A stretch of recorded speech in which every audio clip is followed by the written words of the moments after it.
When my cousin Cody and I were in our early 20s, we went on a handful of camping trips around Colorado. This happened, I believe, when I was 22 and he was 23, and it happened in Arapahoe Forest. It was my first time camping there, not Cody's though. It was in the middle of the week. Our jobs allowed us to have off days in the middle of the week, and we'd often go on our campouts then to avoid traffic and crowds. I always let Cody take charge on these trips. He's the Eagle Scout, not me. We parked by a picnic area, and we set foot into the woods from there. After about 15 minutes of hiking deeper into the woods, we found a good spot to set up camp. A good spot meaning a big enough clearing to fit 2 tents, the portable stove, and a campfire. The first thing we did was unpack our stuff and set up our tents. Cody has always been a lot quicker than me in pitching a tent. He does it in only a few minutes. It always takes me over 20 minutes. Or rather, it always took me over 20 minutes, as I haven't been camping out in the wilderness since this. The next thing we did was create a ring of stones for a fire, and then gathered some sticks and wood. He did bring some fire starter and a lighter, so I guess we kind of cheated, but oh well. It was at the point in the day when the sun was going down. We had a fire going, and now Cody was grilling up some steak and burgers. One thing about Cody is he always went all out with the food on these trips, and he's a really good cook, so I always trusted him with feeding us.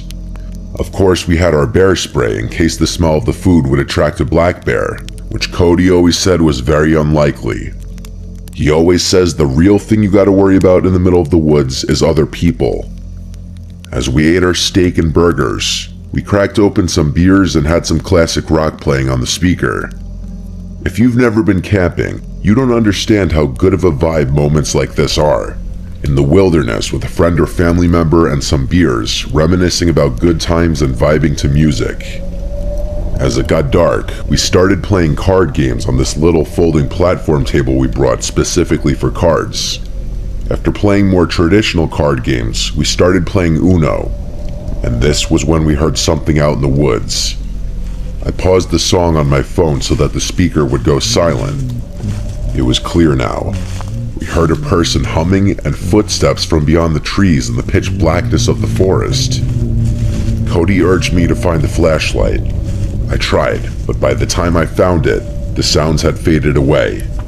I asked Cody if that was something to be concerned about, and he said it definitely was unusual for someone else to be this deep in the woods, let alone creepily walking by a campsite with an active campfire humming loudly. I was a bit shaken, and I saw Cody was too. We went back to playing cards with the music much lower now. When we least expected it, a big stick landing in the middle of our campsite made us both jump out of our skin. It didn't fall from a tree. This thing was thrown at us by someone. Cody started yelling something along the lines of, "Whoever's out there messing with us, get a life and f*** off." And then, footsteps could be heard once again in the distance. They were walking away from us.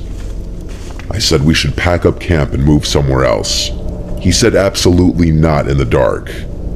We both had bear spray, and he advised to just keep it next to me in my tent when we go to sleep. It was the closest thing to ranged self-defense weapons we had.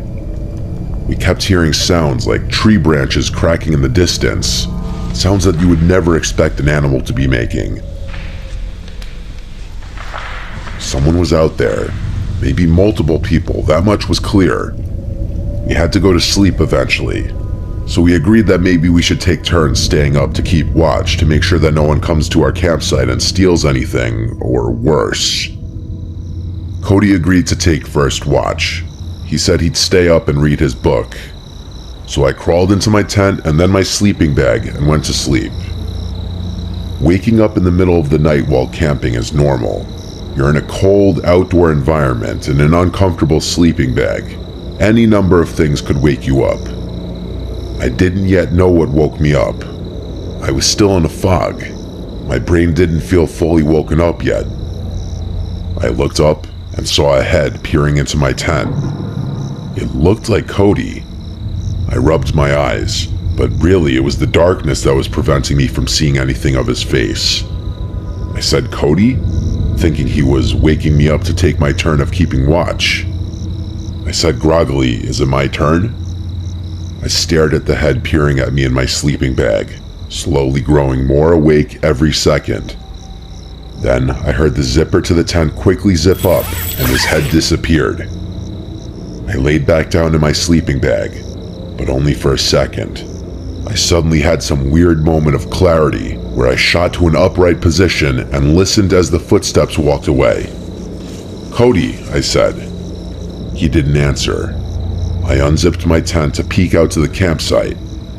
The fire was dead. Cody wasn't out there. I went over to Cody's tent, which was zipped up. I unzipped it and looked inside to see Cody fast asleep in his sleeping bag. I got chills, goosebumps, whatever you want to call it. I almost shit myself at the realization. I started shaking him awake, and when he finally awoke, I told him someone's here, at the campsite. It took him a minute to come back to reality just like I did. But when he did, he grabbed his bear spray. He said he must have dozed off while reading. He said I should sleep in the tent with him tonight, but to do that, I'd need my sleeping bag. He came outside of the tent with me and stood watch as I ran to my tent to grab my sleeping bag. In my tent, grabbing my sleeping bag, I heard that goddamn humming again from outside. I grabbed it and Cody whispered at me to hurry up. I said, "You hear that too?" He said yes. We both got back in his tent and zipped it up, with our cans of bear spray by our sides. I tell you, in those moments, I wanted nothing more than for a bear to come and save the day. The hours dragged on as I stayed up while Cody slept. After 3 long, horrible hours, I woke him up and we switched. When Cody woke me up, it was almost dawn. There was light outside. So we packed everything up, and by the time we were done, there was plenty of light to hike back to the car. While we could have driven somewhere else and had another night of camping elsewhere, neither of us were feeling it anymore.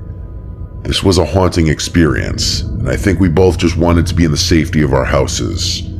It's been 6 years since this happened, and he's hit me up a few times since then about camping, but I haven't really had interest since this experience. People are just too scary. Why was someone out there stalking our campsite? And the sight of that person's head in the dark, just looking into my tent, it was straight up from a nightmare. I may never go camping again, honestly.